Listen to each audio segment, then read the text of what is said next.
السلام علیکم، پرواز نیوز HD کے ساتھ میں ہوں نور فاطمہ۔ نظر ڈالتے ہیں آج کی اہم خبروں پر۔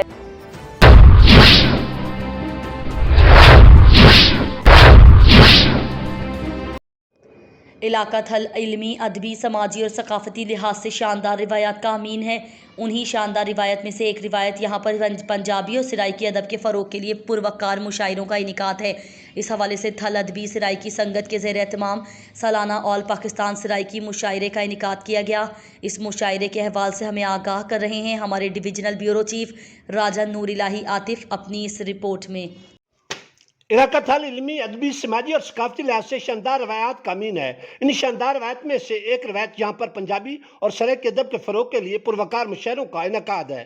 حال ہی میں تھل ادبی سرائیکی سنگت کے زیر اہتمام آل پاکستان سرائیکی محفل مشاعرہ کا انعقاد کیا گیا۔ جنجو تھل میں منعقدہ اس شاندار سرائیکی مشاعرے کی سرپرستی حفیظ اللہ جان نے کی، جبکہ صدارت صاحبزادہ عبدالحلیم نے کی اور نقابت کے فرائض معروف علمی و ادبی شخصیت اور ملغانی اور مختار اسد گلو نے بطریقہ احسن سر انجام دیے۔